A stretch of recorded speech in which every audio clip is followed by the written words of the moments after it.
Hello everybody, this is RBR Shortens 13, aka Ryan, and today I'm doing a video of Don't Breathe.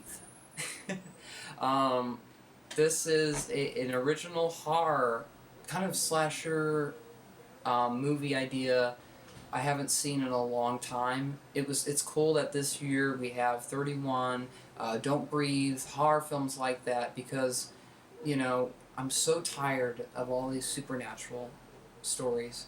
Us slasher fans don't deserve that. If there's a certain audience that, loves a certain kind of horror like the slasher genre, focus on that part of the genre, Hollywood, please. And make a bunch of slasher films. Please. It really is too bad, because if superhero characters get all their chance to shine and you got, this and that and whatever, then you can easily continue the slasher genre, and you can tell it in different ways. Slasher genre is not meant to tell it in one specific way. It's a genre that has so many elements to it, and you can really explore it, and it's really cool. And when they do all the supernatural stuff, I'm just not a big fan of it, and that to me personally is not cinema for horror. I don't mind zombie films if they don't overdo it. I do like some monsters, and it depends on sometimes the supernatural film, but I'm overall not really a fan. If they brought back the kind of Romero zombie kind of style of films, I wouldn't mind that. So I'm open-minded to other horror. It's just not, supernatural stuff. But this movie isn't supernatural. It's a story about these kids in Detroit that rob these houses, and there's this one house that they're like, oh yeah, this is the ultimate house. Yeah. And there's the Goosebump kid that doesn't want to do it. He doesn't want to rob the house, and then they're all like, blah blah blah blah. We're not going to listen to the smart kid. We're gonna go ahead and mess up anyway. So they go to the house that they want to rob, and there's a man there. And he's this old man, and you think he's just like a blind guy that just can't see, and they're gonna easily get out of there, But that's not the case. You find out throughout the film more and more. Now this is spoilers.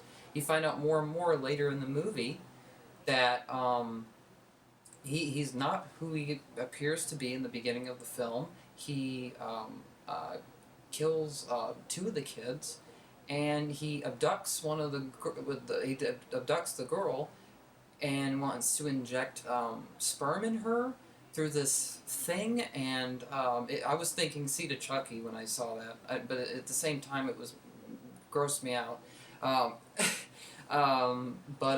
Yeah, because I hate when they put that kind of stuff in horror. I hate that stuff, because it's kind of like rape, and I don't like rape in horror, really, it's, like, it's fake, but, it's unsettling, it's more...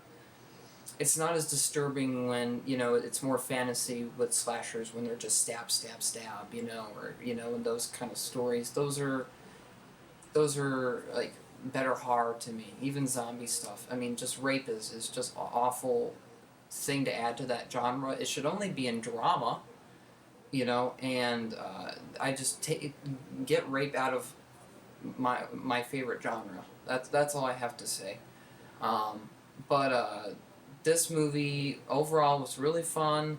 It had a lot of suspense. I like when it's all dark and they can't see, and it's not like green night vision. It's kind of like gray, so it's kind of like their point of...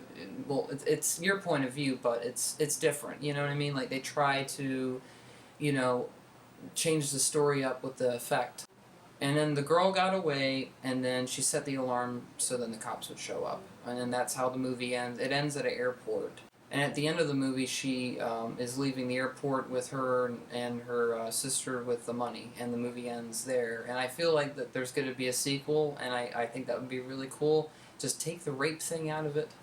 Um, even though it's not really about rape, but I mean, I consider it, if you're abducting a woman and holding her hostage in your basement, and then you want to inject her with sperm, one way or the other, I consider it rape. So it's nasty, and but other than that, I really enjoyed the movie. Yeah, I want to see more horror movies like this that are really creative and are grounded in reality. But don't put any of that kind of rape stuff or any of that. But yeah, that's my review of Don't Breathe. Good acting, good cinematography. Definitely one of the best horror movies of the year, I could say. And it's a fun movie to get into the Halloween time too.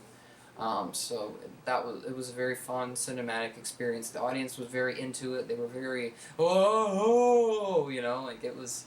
There was a lot of reactions, and it's cool to see that during Halloween time to see and to sit in the theater with an audience, and see all of them react to these horrific things that are obviously fake. It's exciting to see, especially as a filmmaker, and you get to see what audiences like and what they don't like, and that helps a lot as me as a director to find what the public, what they want to see in horror films, and what they overall want to see in movies, and that really helps, and that very, very much educates me.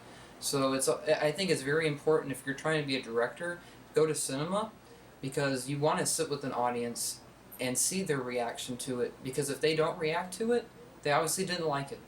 They reacted to it a lot, then they really like it, and there's something really special there. And you got to focus on what's special there, you know. And yeah, and that's my review of Don't Breathe. I hope everybody enjoyed my review. Like, comment, subscribe, and I will talk to you all soon. All right, peace.